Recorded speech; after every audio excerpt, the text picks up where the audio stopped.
think I said last time we began to meet again after a period of not being here on a Sunday morning that it felt strange to be delivering a sermon live instead of just doing it to a camera, and that I might have to get used to not kind of stopping when I messed up and kind of, doing another take.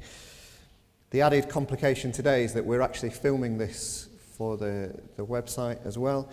And so for those that have only ever seen me do it online, you might be shocked to see that it's not quite as slick as normal, because it is going to be one take, hopefully. No.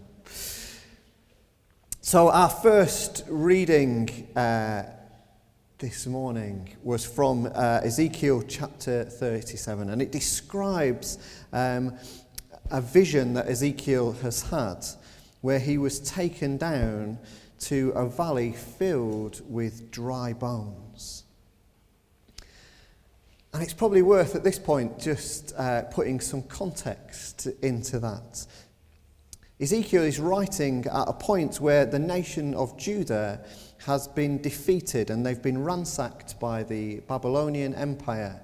And basically what happened was, as the Babylonian Empire came in and kind of defeated the nation of Judah, they took anyone that they deemed to be useful, so basically the best, the fittest, the brightest, they took them back to Babylon to serve there under the king of Babylon. And they left just a sort of remnant in the land of Judah to try and rebuild. And it was basically, the idea was that if you took anyone kind of useful away and left just sort of the dregs of society, or what they deemed to be the dregs of society, left, and they wouldn't have enough about them to be able to organise themselves and rise up against the empire that had defeated them. And it's thought that Ezekiel is one of those who has been taken to Babylon. And so the vision that comes to him is whilst he is living in exile. It's while he's living away from his home, away from everything that he has known. And so this valley of bones that he's taken to is perhaps not as removed from his experience as it might be for us. Now, I don't know about you, but I can't imagine easily what that scene might have looked like. I've never walked through a valley filled with bones.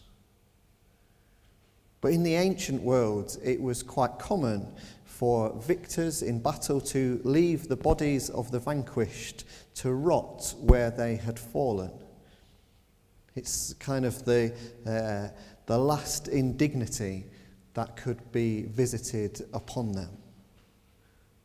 And so that valley of dry bones, which dominates Ezekiel's vision, is not something that was kind of unheard of in that time and place.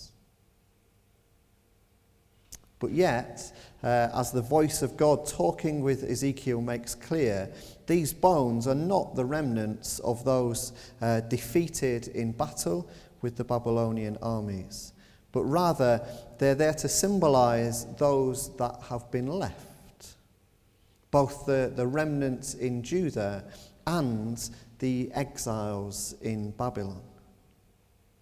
And as Ezekiel surveys the scene before him, the voice of God asks him, can these dry bones live?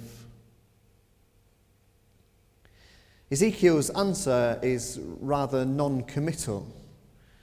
He says, Sovereign Lord, you alone know. It's kind of almost saying, what are you asking me for? I don't know. Can they? Of course, God does know. He commands Ezekiel to speak prophecy to the bones, telling them that God will lay sinews on you and will cause flesh to come upon you and cover you with skin and put breath in you, and you shall live. And then, as the vision continues, that prophecy comes to fruition right before Ezekiel's eyes. Verses 7 and 8 say, "Suddenly there was a noise, a rattling, and the bones came together, bone to its bone. I looked, and there were sinews on them, and flesh had come upon them, and skin had covered them." There's still one more part to the vision, however. These newly reformed bodies still needed to be filled with breath to make them live. And so Ezekiel is again commanded to prophesy, this time to the breath, to the four winds, in order that it would breathe upon them and they might live. In some ways, it's a mirror of the creation story from Genesis chapter 2, where God forms humans from the earth and then breathes into them to give them life. But more than that, as is explained to Ezekiel, this is a message of hope for the nations of Israel and Judah. Israel themselves having been ransacked and defeated by the Assyrian Empire. So both nations, Israel and Judah, under control, if you like, under captivity from different empires. And it's a message to them that God has not forgotten them. He hasn't abandoned them.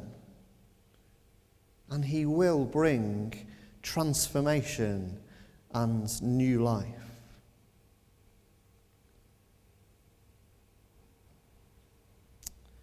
Even though they might not at that point be able to see any hope, even though they might feel like dry bones cut off from everything that they knew, with seemingly no prospect of things getting better anytime soon.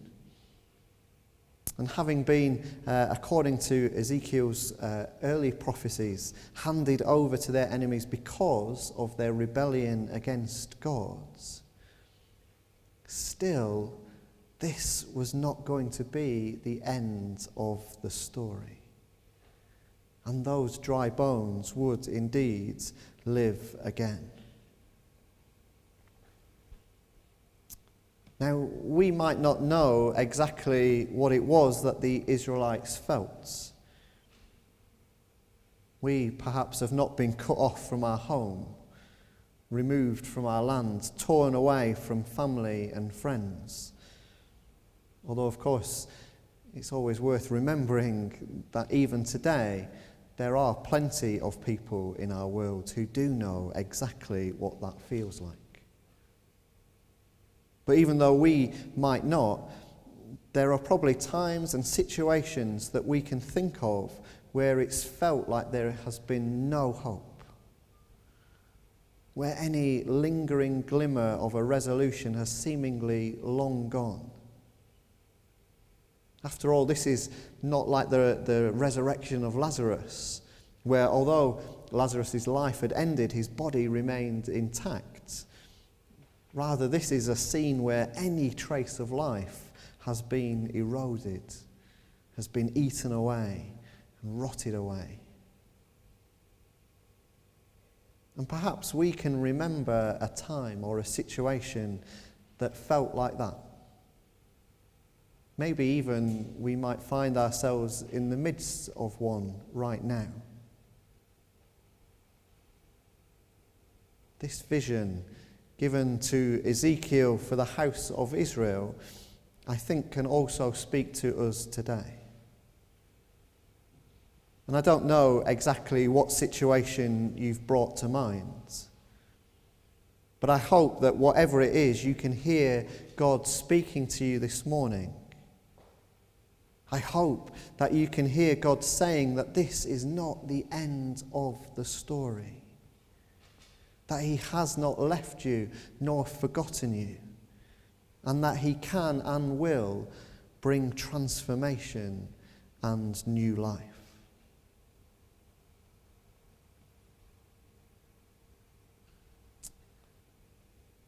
I just, however, want to briefly look at 3 areas where I think that this vision can speak to all of us this morning. Firstly, I think it speaks to us on a personal level.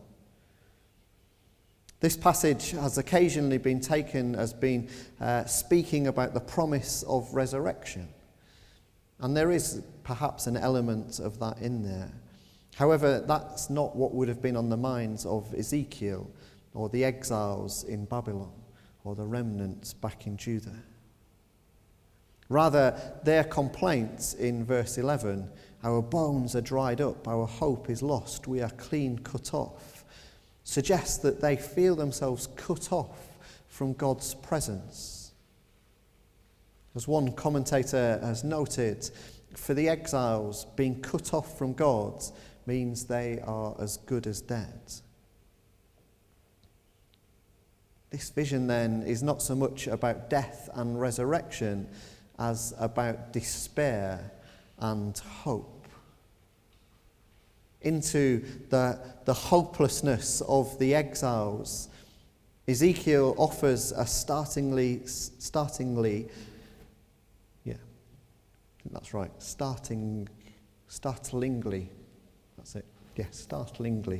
simple metaphor of divine presence, the ready availability of breath. Despite the exiles' fear of being cut off from God, God is as near to them as their own breath. And that same promise is true for us today, as the video that we watched earlier spoke about. And if you're watching this online, you can find the link for that video in the information underneath this one. But more than just being close to us, God also gives us the promise of new life and transformation when we give ourselves to him. Just as in Ezekiel's vision, the newly reformed bodies only truly lived when breathed upon by the breath of God, so the promise of the Bible is that we too can be breathed on by the Spirit of God, in much the same way as for the disciples in our second reading from Acts chapter 2. And we can experience true life, life in all its fullness. It's what the Bible describes as having the fullness of God dwelling within us. And so I want to invite you, if you haven't yet experienced what it is to be filled with the Spirit of God, to be given the new, transformed life that God offers to us freely, why not ask God to breathe on you this morning, that you might know life in all its fullness? Secondly, I think this vision speaks to us collectively as a church. We've just lived through a period that none of us could have predicted was going to happen this time 2 years ago. And we're still living with the repercussions of that, of course. And there have been times over the last 12 months or so where I've wondered, and I'm guessing that you probably have too, whether or not we would ever emerge from it. And there are still questions, aren't there, over exactly what the future might hold for us.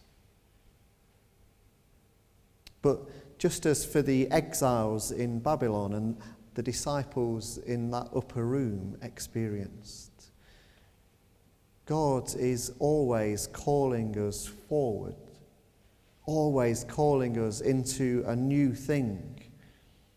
And I fully believe that as we emerge from this period, God is going to bring about healing. He's going to bring about restoration, but he's also going to bring transformation. I shared with the deacons last week some opportunities and some possibilities that might be open to us as a church as we move forward over the next couple of years. And as I kind of was putting that together, I started to get quite excited, because I believe that there are exciting things ahead for us as a church. Some of those might even arise out of the despair and the darkness of the past 14 months, as the new technology that we've been forced to embrace opens up new avenues to us.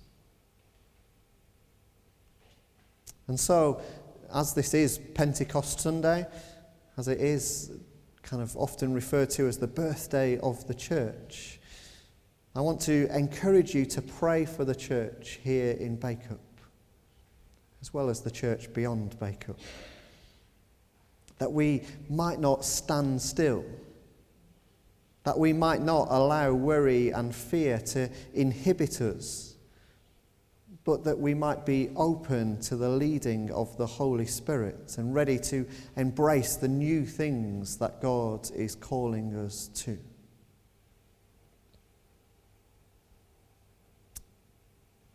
Finally, I believe that this vision speaks hope into a world that often feels harsh and without hope.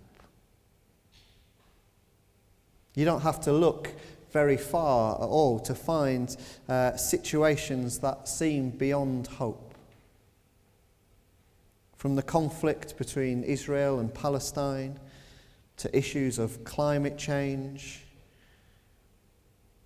there's more kind of micro level issues of family breakdown, addiction or poverty or crippling debt that seems to kind of be all around us in Rosendale, and from which we have kind of no easy answers. But I firmly believe that in this vision, as well as elsewhere in the Bible story, God promises that this is not the end of the story, that darkness and despair will not be victorious, but that one day he will bring about transformation and restoration of all things. And I believe that he gives us a role to play in that. Just as Ezekiel was to speak words of prophecy to the dry bones, so I believe that we are called to speak words of hope to the world in which we live today. I've spoken before about how the words that we speak can be powerful and can be prophetic. For instance, if you tell someone over and over that they're useless, then eventually they'll believe you and they'll start to live out what has been spoken over them. If you speak about an area or a town as being rough, as being hopeless, then pretty soon the people in that area start to believe what has been spoken over it. And we stop being able to see the goodness and the hope that resides within it. And so I want to encourage you to be people who speak words of hope to the world in which you live. To be people who look for the good in others. To look for the good in people and places and to speak of it. To look for the signs of transformation and restoration where God is at work and to shout about it. And in all things, to pray for the world around us, for situations, for people, for places that appear to be without hope, that the Spirit of God would blow upon them, that they might live again. Amen.